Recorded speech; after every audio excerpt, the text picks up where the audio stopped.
Hello สบายดีทุกคนสบายดีแม่บ้านสบายดีอุ่นสบายดี FC ทั้งภายในและต่างประเทศเนาะพี่น้องมื้อนี้เฮาก็จะมีภาพบรรยากาศเกี่ยวกับเจ้าหน้าที่ไอซ์ปัจจุบันนี้ได้ลงกวดล้างอยู่ที่รัฐมินนิโซตาอยู่เมืองมินาโพลิสแม่นเนาะพี่น้องเดี๋ยวนี้เจ้าหน้าที่ไอซ์ได้บุกเคาะประตูถึงบ้านเขาเจ้าไปเคาะตามแต่ละเฮือนแล้วเขาก็ถามว่าเจ้าฮู้จักคนผู้นี้บ่ซื้อนี่ไปถามเลาะถามเนเบอร์เนาะแล้วก็จะกระถามบอกว่าผู้นะเอเชียนครอบครัวเอเชียอยู่สายบก็จะไปขอถามเนเบอร์แบบสมมุติว่ามีคนขาวคนอย่างนอนหรือว่าคนแม็กคนอย่างก็จะถามไปเบิดถ้าผู้ใดเปิดประตู บางคนก็เปิดประตูก็บ่ให้เขาเจ้าเข้ามาบ่ให้เข้าแต่ว่าเว้าผ่านประตูแม่นตอบเจ้าหน้าที่ไอซ์ผ่านประตูแต่ว่าเจ้าหน้าที่ไอซ์เขาก็บ่มีสิทธิ์บุกเข้าไปฮอดในเฮือนแต่ว่าเขาก็ไปเคาะประตูเนาะขึ้นกับเจ้าของบ้านว่าเฮาสิไขหรือเฮาสิบ่ไขคือสุดแล้วแต่เฮาคันเฮาย่านเฮาก็บ่ต้องไขนอกจากเขาเจ้ามีอย่างใบหนังสือมาใบหนังสือจากศาลหรือว่ามีหมายค้นจากศาลมาอันนั้นแม่นเขาเจ้าสามารถเข้ามาค้นอยู่ในบ้านเฮาได้บางคนก็เจ้าก็ไปรอจับตามหนทางแม่นเพิ่นฮู้ก็เจ้าฮู้ว่าลายเซ็นเพลทรถเจ้าว่าผู้ใดเป็นเจ้าของก็จะก็หยุดแล้วก็จะก็จับดึงออกจากรถแม่นก็เจ้าบ่สนใจว่าผู้ใดหรือว่าเจ้าของผู้ใดเขาบ่สนใจว่าคนที่เขาจับนั่นถูกโตหรือว่าผิดโตเนาะเพราะว่าหยังเพราะว่าคือสมมุติว่าเนาะสมมุติไอ้วุ่นเนาะมีรายชื่อที่จะถูกส่งกลับเมืองยังประเทศต้นทางแล้วเอารถมาให้ผู้เป็นเมียนี่ขี่เนาะบัดนี้ผู้เป็นเมียนี่ไปตลาดบัดนี้เอารถคันนั้นไปตลาดบังเอิญเขาเจ้าก็กวดเบิ่งป้ายรถว่าโอ้เจ้าของรถแม่นผู้นี้เขาก็นำเฮาโดยที่เขาบ่ได้เบิ่งว่าคนขับหั่นแม่นไผแม่นคนที่เขาต้องการหรือบ่ต้องการเนาะเขาหยุดแล้วเขาก็ดึงออกจากรถแล้วเขาก็สอบถามบางครั้งก็เจ้าก็เฮาเห็นตามที่เฮาเห็นอยู่วิดีโอเนาะก็เจ้าก็ไปจับเอาเด็กน้อยอยู่โรงเรียนแม่นแล้วก็เอาเด็กน้อยไปค้ำประกันเนาะแม่นจับเด็กน้อยเป็นตัวประกันเพราะว่าเขาเจ้าอยากรู้ว่าพ่อแม่เขาอยู่ไสคือเด็กน้อยไฮสคูลหรือว่าเด็กน้อยอุดมเนาะขั้นอุดมที่เขาเลิกโรงเรียนเขาขี่รถบัสหรือว่ารถเมล์ของโรงเรียนเจ้าหน้าที่ไอซ์เขาก็ไปดักเอาอยู่บนนะเด็กน้อยเขาลงรถเขาไปดักเอาเพราะว่าเป็นอย่างเขาคือว่าแนวนั้นเพราะว่าปัจจุบันนี้เขาก็มี FC เฮาที่อยู่รัฐมินนิโซตาเนาะเขาเจ้าก็โทรมาว่าโอ้ตอนนี้อยู่เมืองเพิ่นอยู่หันวุ่นวายหลายบ่กล้าออกบ้านเนาะแล้วก็อีกอย่างนึงตลาดตะลีกะเงียบเหงาห้านอาหารบางแห่งก็ถูกปิดเพราะว่าไปชั่วคราวซะก่อนเนาะแม่นเพราะว่าห้านอาหารเอเชียบางห้านก็คือห้านอาหารจีนที่มีคนงานเป็นคนลาติโนหรือว่าคนแม็กหรือว่าคนสเปนิชเนาะอันนี้แม่นเขาย่านเขาบ่กล้ามาเฮ็ดเวียกเขาก็หยุดเฮ็ดให้ธุรกิจห้านอาหารนี่ถูกปิดโตไปหลายแห่งเพราะว่าเจ้าของห้านกับบางคนก็เป็นคนจีนเขาก็ย่านเนาะก็ปิดแม่นก็บางครั้งก็จะไปจับเอาอยู่หน้าบ้านที่ผู้ที่มีหลายซื้อส่งกลับเนาะก็จะไปจับอยู่ต่อหน้าบ้านกันหรือว่าไปจอดรถอยู่มองในมื้อนึงก็จะจอดรถเฮาแล้วบางทีอาจจะเอาเฮาฮู้ว่าแต่อยู่หน้าบ้านแต่บ่ฮู้ว่าบ้านผู้ใดเนาะแต่อยู่ในคุ้มบ้านแม่นอยู่ในคุ้มบ้านเพราะว่าเจ้าหน้าที่ไอซ์นี่เขาเจ้าจะส่งทีมงานเขามาเป็นสุดแรกเขามาเบิ่งลาดราวสุดที่2เป็นสุดมา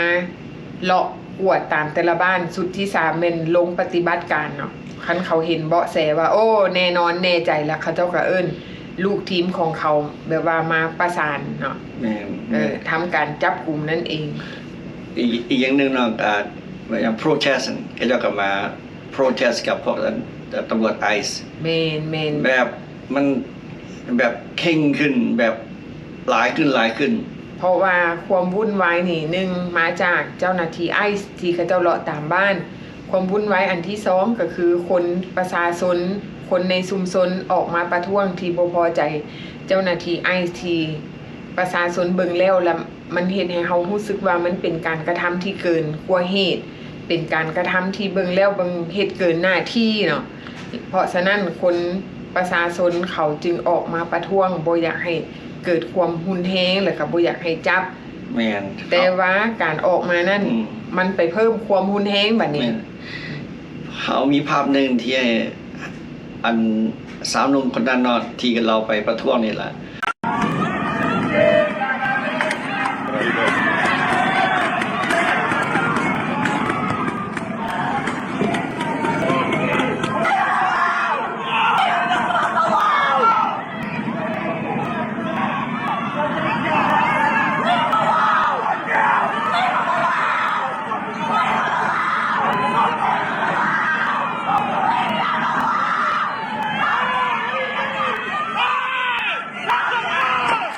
เราก็ที่ตำรวจไอซ์ยิงระเบิดบ่ยิงอะไรสักอันบางทีมันยิงไปถือตาหน่วยตาเราเราก็เลยบอกว่าตอนอันนั้นท่านหมอบอกแล้วว่าเจ้านี่โชคดีเจ้าแบบบอกถึงขั้นเสียชีวิตตาท่านบอดอยู่แล้วตาบอดแน่นอนเบอร์หนึ่งเพราะว่ามันหุ้นแหงหลายนะบางครั้งที่ตำรวจไอซ์ก็เจ้าจับก็เจ้าก็เว้นจับละลาเนี่ยก็เจ้าตีพ่อมเขาทื่นใส่พ่อมโหดห้ายหลายแล้วอีกอย่างหนึ่งเจ้าหน้าที่ไอซ์ยิงแก๊สน้ำตาเข้าไปเนาะถือเด็กน้อยที่นั่งอยู่ในรถเบบี้เนาะเด็กน้อย3คนก็ได้เข้าห้องหมอถือว่าเด็กน้อยกับบาดเจ็บเพราะย้อนแก๊สน้ำตาเพราะว่าอย่างเพราะว่าไปกับพ่อแม่อีกภาพหนึ่งนอนเทียนสาวคนนั้นที่เรามีด็อกเตอร์อพอยเมนต์นะที่เราตำรวจ3-4 คนจักคนหลายคนละอ้อมรถเรานะผู้หนึ่งบอกไปผู้หนึ่งบอกหยุดผู้หนึ่งบอกใครประตูแล้วอีกผู้หนึ่งตำรวจไอ้ไปมองแพสเซนเจอร์ไปเมืองคนนั่งกันนะกับไปเปิดประตูไปดึงเอาแล้วก็อีกเมืองคนขับได้เหมือนตำรวจไอ้ก็เข้าไปดึงแล้วออกเราออกมาตัดสายผ่านสายซีทเบลต์นะออกมาดึงเรามาแล้วก็ว่าเราเป็นคนนั้นพิการหรือ disable เนาะตำรวจไอ้แกบอกผมบ่ยอมฟังตั้งแต่เราอีกน้อยเดียวเราจะไปฮอดด็อกเตอร์ออฟฟิศ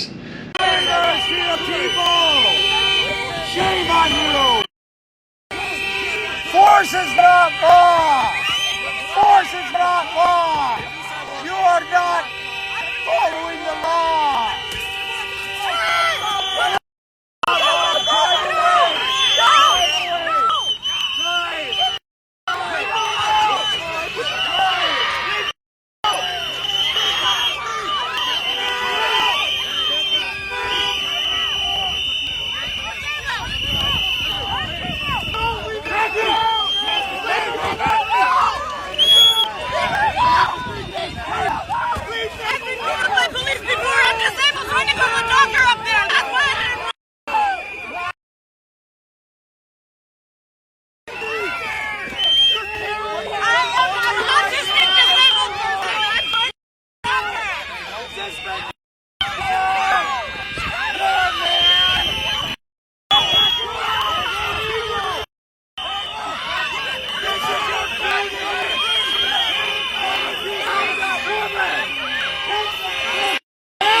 เพราะว่าเรามี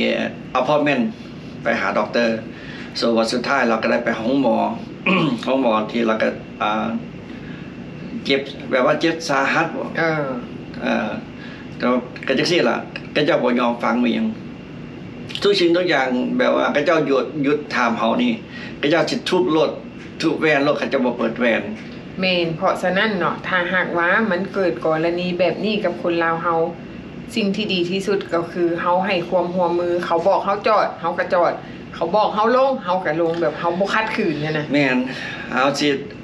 พี่น้องลาวเฮาสิคิดว่าไดซุมื้อนี้บ่แม่นแต่อยู่รัฐเดียวเด้เฮาคิดว่าสำหรับเฮาคิดว่า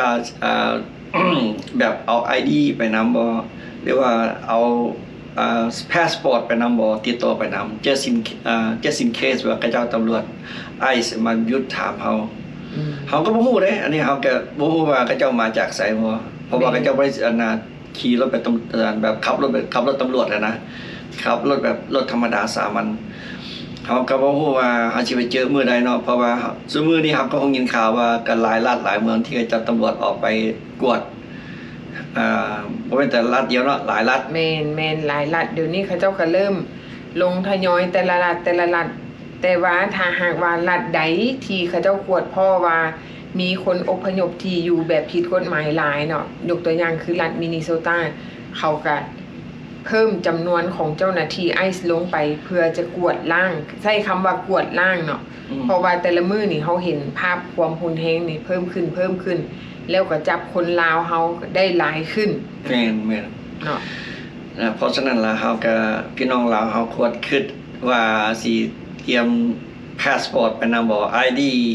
real ID บ่ฮู้ว่าสิมันสิเพียงพอหรือบ่สิ่งสำคัญก็คือถ้าหากว่าเฮาคิดว่าเฮาออกบ้านแล้วมันบ่มีความปลอดภัยสิ่งใดที่มันสิปลอดภัยสำหรับเฮาก็ต้องเตรียมตัวเนาะพี่น้องอันนี้เฮาก็บ่สามารถสิบอกทุกคนว่าต้องเฮ็ดหรือบ่เฮ็ดอันนี้มันขึ้นกับการตัดสินใจของเฮาเองจักหน่อยคนสิว่าโอ้มาเว้าให้คนแตกตื่นมาเว้าให้คนย่านอันนี้มันบ่เกิดขึ้นกับตัวเฮาบ่ฮู้ว่าเฮาควรย่านหรือเฮาบ่ควรย่านยกตัวอย่างคือรัฐมินนิโซตาตอนนี้เฮาก็เห็น FC เฮาออกมาเล่าให้ฟังว่าโอ้เราว่าเป็นตาย่านหลายเราว่าเด้เบิ่งแล้วบ่มีความปลอดภัยสำหรับประชาชนลาวเฮาอยู่บางรัฐก็คิดว่าโอ้ยยังบ่มาฮอดเทื่อดอกมันบ่ฮอดเทื่อดอกเว้าให้คนย่านเว้าให้คนตื่นอันนี้แม่นเฮาเว้าเพื่อว่าแล้วอีกอย่างนึงพี่น้องเฮาก็มี FC ที่อยู่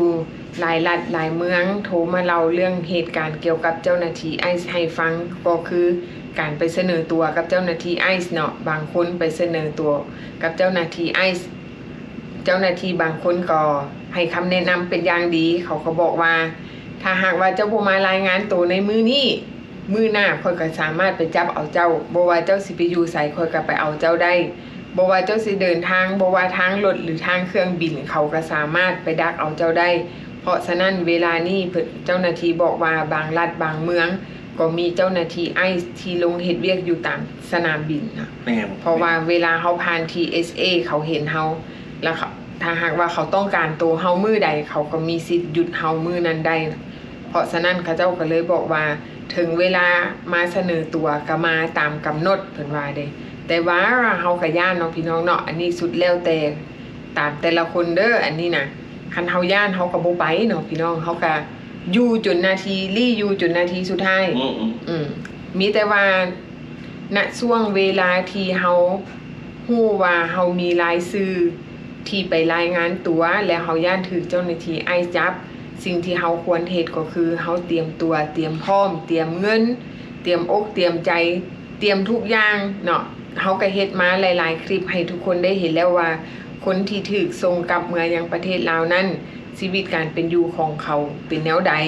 การเตรียมตัวของแต่ละคนเป็นจังใดบางคนบ่ได้ทันได้เตรียมพร้อมกับมือแบบตัวเป่ามือเป่าเนาะเตรียมอย่างบ่ทันเนาะบางคนที่เขาเจ้าเตรียมพร้อมแล้วเขาเจ้าก็โทรหาญาติพี่น้องเพื่อเตรียมเอกสารบอกพี่น้องทางเมืองลาวว่าโอ้ถ้าหากว่ามื้อใดค่อยพร้อมที่ถูกส่งเมืองยังประเทศลาวพี่น้องอยู่ลาวกับพร้อมที่จะมาประกันตัวเอาอันนี้เขาเจ้าก็ถือว่าเป็นการเตรียมพร้อมที่ดีเนาะพี่น้องเตรียมอกเตรียมใจเตรียมพร้อมเนาะมันจึงบ่ลำบากเวลาเจ้าหน้าที่ไอซ์มาจับเนาะพี่น้องโอเคเนาะพี่น้องสำหรับคลิปนี้เราก็จะไว้เพียงเท่านี้เจอกันคลิปหน้าเนาะโอเคถ้าหากว่ามีอย่างข่าวอย่างเพิ่มเติมเฮาก็จะมาเล่าสู่กันฟังใหม่เนาะพี่น้องเนาะมื้อนี้เฮาก็มาเบิ่งคลิป ภาพบรรยากาศที่เจ้าหน้าที่ไอซ์บุกเคาะประตูไปถึงบ้านเลยเนาะโอเคพอกันไหมคลิปหน้าบ๊ายบาย บ๊ายบาย